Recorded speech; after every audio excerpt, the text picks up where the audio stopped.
an education system meant to expose the young minds to the details of Islam. In fact, scholars say that the Almajiri system was birthed out of the strong desire to know more about the holy book, which is the Quran. Unfortunately, in Nigeria, in recent times, the practice of our Almajiri system is not presenting a palatable picture. If you look at the system, you notice or you see that their malams are abusing them in some ways. The community is abusing them. And so the government in many parts of the northern states of Nigeria have decided to put some rules in place. And one of that is that there's a ban on street begging, especially by the Almajiris. And then on the other hand, there's the attempt to integrate the Almajiri system into the education system. We're able to register over 50,000 schools across the state, across the 44 local government areas. And then part of the statistics, we have the number of children in each school. That will enable the government to know the type of support in terms of feeding, support in terms of shelter, accommodation. Considering the fact that the Almajiri system is an age-long practice that has been infused into not just the religion, but also the culture of the people, how are the people reacting to this proposed change by the government? Well, that's what we'll be looking at on this episode of Big Story. I'm Imi John Mekwa.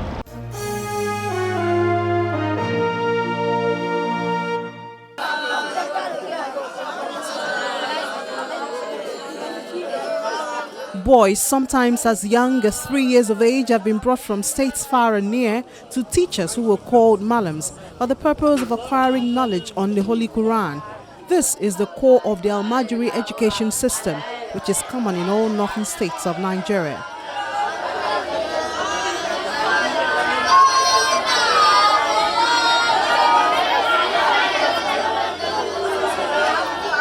In some locations, boys as many as 80 gather under the tutelage of a teacher studying the Holy Quran.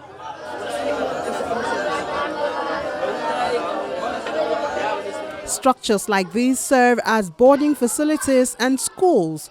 Buildings are mostly incomplete, not furnished, and the environment is anything but free from dirt. Catering for this number of children has over time become a challenge. Their education, feeding, clothing, shelter and other needs become the responsibility of the teacher from the day their parents hand them over.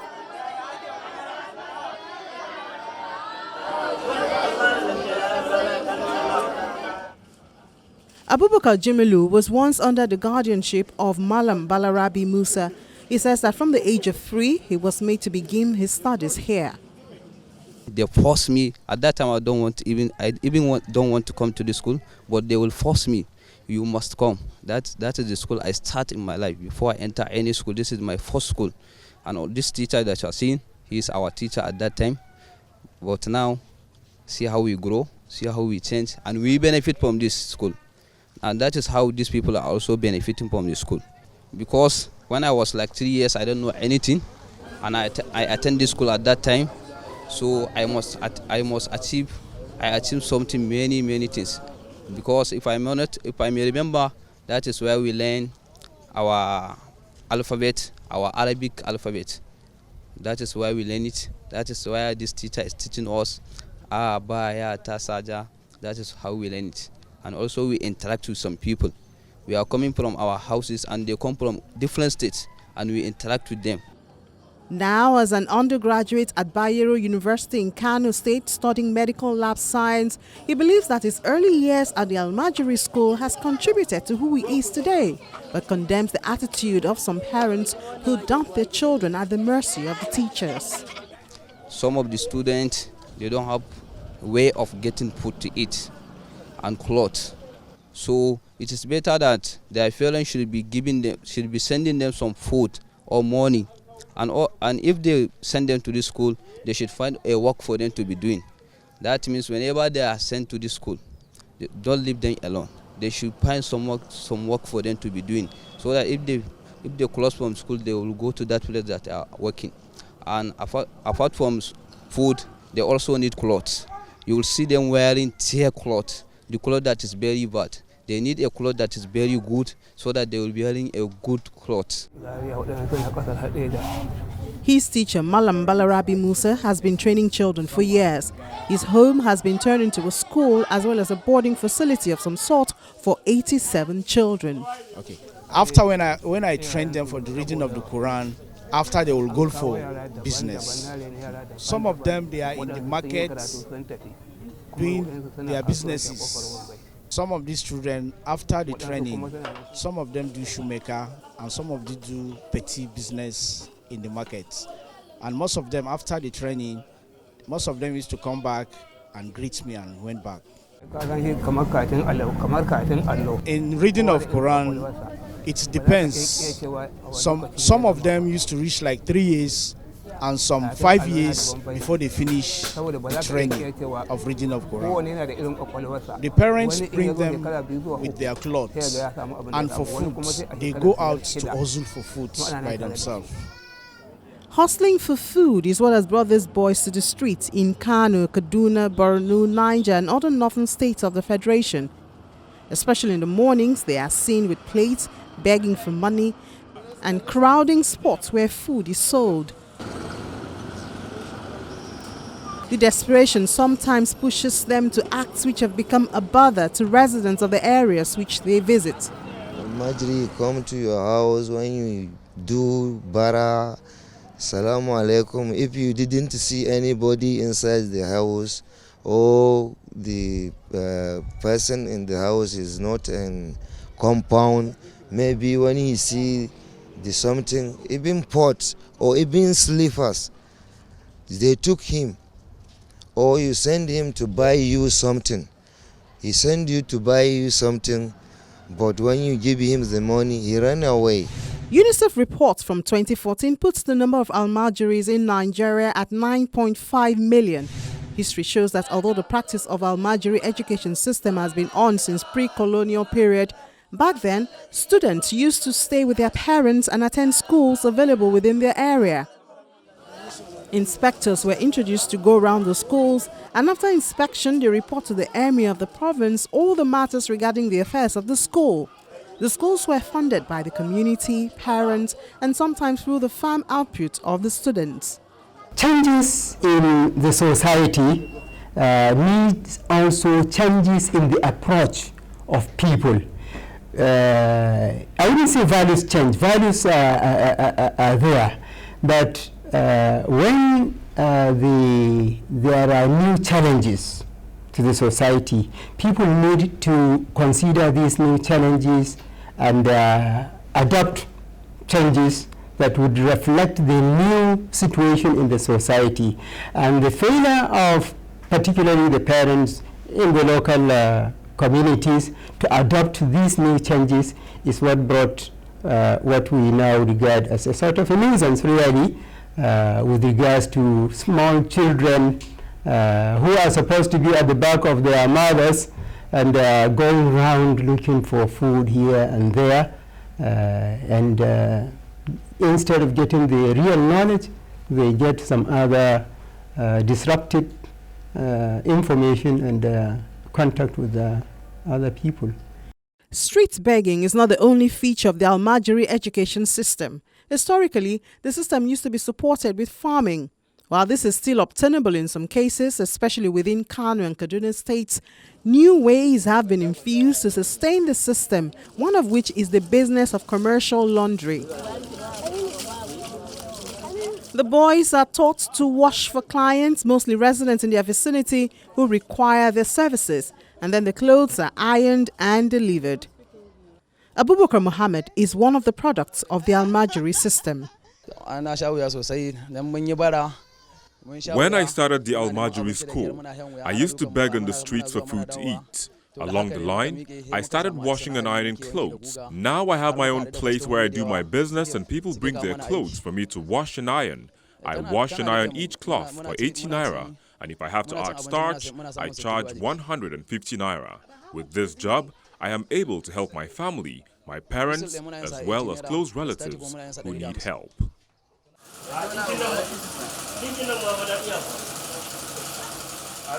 The business has also expanded to sewing. Predecessors have gone ahead to hone their skills in fashion knowledge. Subsequently, alongside the teaching of the Quran, they pass the skills to students who are interested.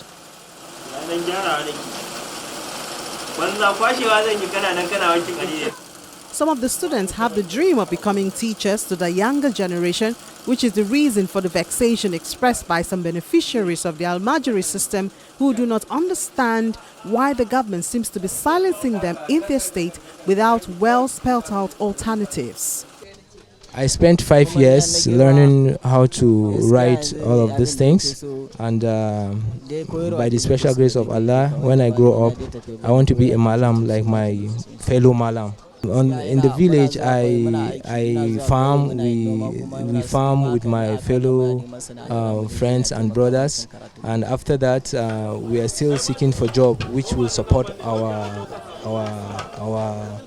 activities. To Almajiri. The policies the government is enforcing on the Almajiris is not actually fair, because how can they just start arresting or trying to make us uncomfortable? It's not actually right. They are supposed to provide a means of livelihood for us and make us comfortable, not arresting or trying to make us uncomfortable. This is our state and we don't have anywhere to go aside here. We don't pay them. Usman Abdulramid works with a non-profit organization interested in the Almajiris. From his interaction with them, the system has been abused and the children are the victims. We realize that the Almajiris are facing a lot of challenges, because if you look at the system, you notice or you see that their malams are abusing them in some ways. The community is abusing them. You understand? And so many things attached to that. The system at some point is messed up. Messed up in the sense that most of these kids are growing they are going wild because of the parental guidance, lack of parental guidance, no parental care. They are just left with their malams. In the morning, maybe after their classes, the malams send them out to go and source for their foods and all of those things. By the time the Almajiri leaves his base, his life is in danger because he is meeting different people with different characters and so many other things. Bringing sanity to the Almajiri system is what state governments in the north seek to bring with the recent move to ban street begging in Kano, Kaduna, Nasarawa and other states. In Niger State, the government says the security concerns have prompted the government to check the influx of beggars from other parts of the country, as well as create measures to integrate the Almajiri practice into a standard education system across the state. In Nasarawa State, the government has restated its commitment to rid the streets of children who are normally seen begging through the enforcement of a new law. The government says it is making arrangements to return nearly 30,000 Almajiri students who are under the age of 10 from their state to reconnect them with their parents. We are happy to hear that state governments are beginning to ban street begging, especially in states where it's obvious that we have high number of children on the streets, and majority of these children are actually the Almajiris. So we're happy to hear that state governments are banning street begging. But we're also looking forward to working with such state governments to ensure that while street begging is actually banned, that these children are actually taken care of in schools. For UNICEF, we have actually been working with the Almajiri system through our Quranic education program to ensure that, since our survey has shown that majority of children who are out of school actually prefer to be where they can learn Quranic education. So for us as UNICEF, our position is to go to where they are and give them these foundational skills that they need to be able to compete in the wider world market. So we're also hoping that since states are taking this position to ban street begging, that they will also key into this Quranic education program, what we call integrated Quranic education schools, where we're able to get the Malams to agree to integrate basic curriculum of English, mathematics and basic science into the curriculum of what they are using to teach the children Quranic education, to ensure that these children, while they are also learning Islamic religion and increasing their knowledge in religious education, that they are also able to get the basic foundational skills that they need to live a good life. For most of these states, the ban on street begging is the reactivation of the policy of free and compulsory basic and secondary education. This has in many states drawn attention to the Almajiri model colleges, which were built in 2011. Shangaya Model Boarding School presently serves about 150 pupils in Kanwa Madobi local government area of Kano State. Well, some of them are Almajiris, some of them they have their parents here in this local government. And catchment local government like Kura local government, Rimungado, Kombodo, all these neighboring local government. Their parents, they used to come and admit them here in school. We have 3 classes, class 1, 4 and 6. And we have 50 students each for class 4 and 6. While in class 1, we have 60 students. They recently admitted here. In Kano, we have free and compulsory education. So they are not paying a single kobo. We have many teachers. We have English, mathematics, computer science, Arabic, Quran, Tajweed. So we have a lot of courses that we taught them here. We already had the school here, and that integration he's talking about is they want to upgrade. Like this is a primary school. All of them, they are primaries, so they want to upgrade the school to secondary school. But what about the parents who give birth to these children? Don't they have a responsibility to take care of their children? Yes, they have the responsibility, but the problem is like they don't want to take their responsibility, so they used to send them here so that their local teacher will teach them. And at least one of the problems that we're facing is they don't usually stay in their place to study. They are just coming around doing some manual labor work so that they will earn something so that they can feed themselves.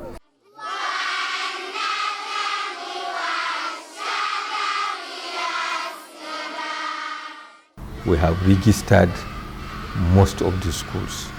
The essence of the registration is to know the number of children they have in the school. There are some, you'll be surprised, some have not 100, some have 1,000, some have 1,000 plus, some have 800.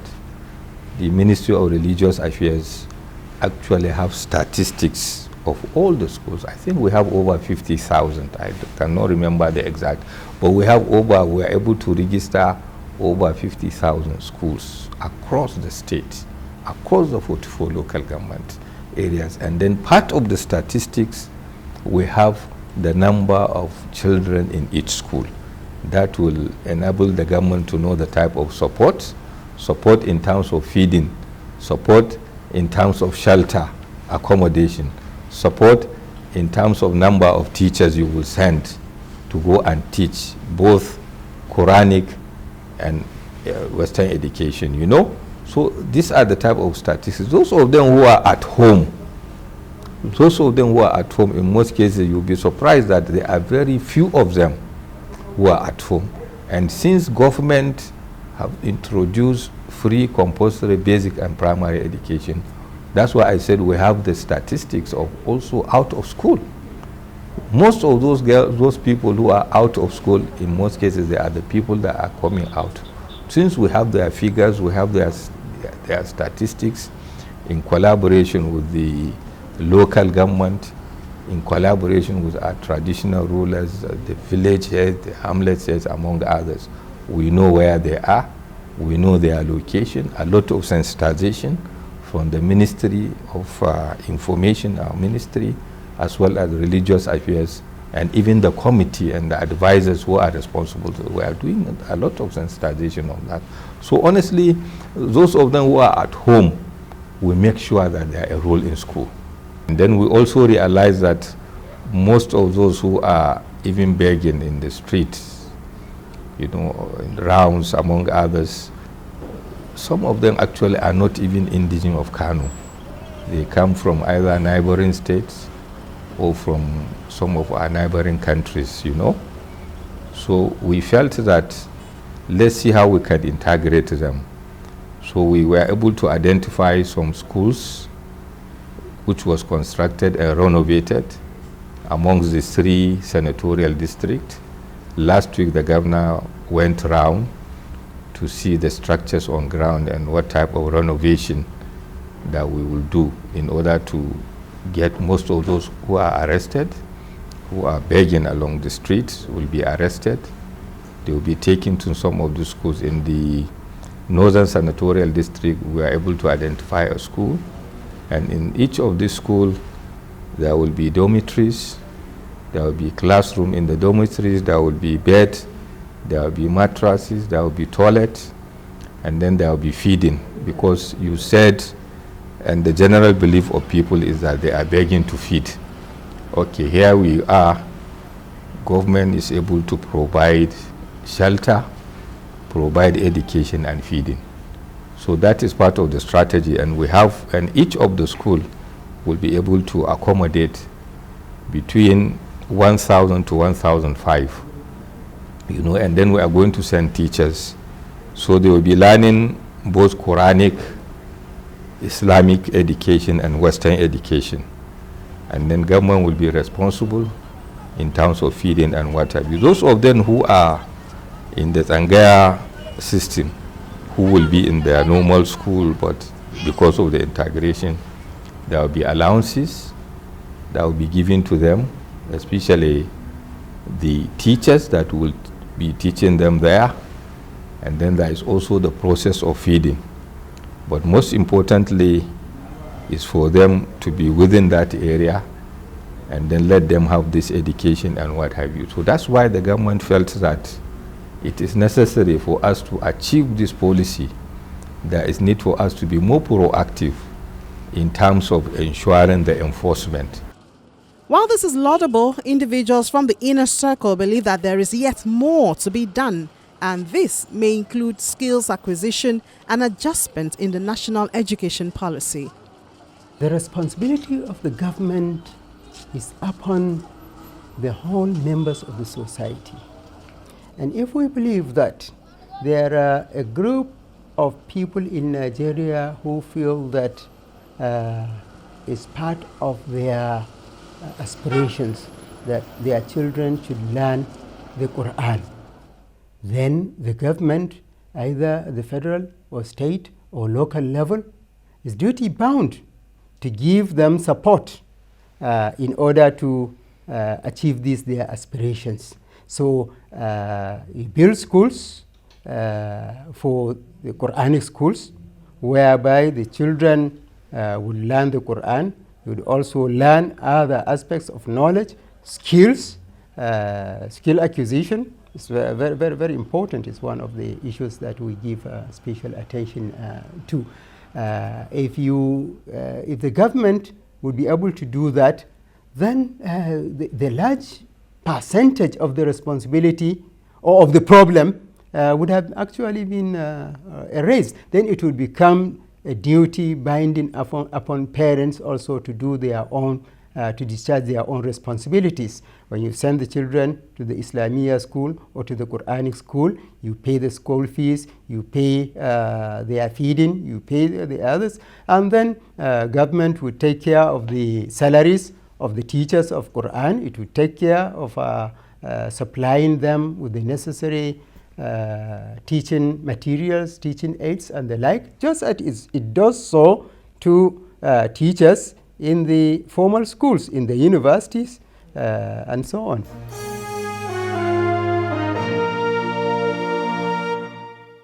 It's safe to say that the people have agreed that there's a need for adjustments in the Almajiri system. So it's now up to the government to implement its promises and ensure that the people are carried along. That's our story on this episode of the program. Watch this program anytime you want on our YouTube channel and communicate with us on our social media platforms. I'm Ili John Mekwa.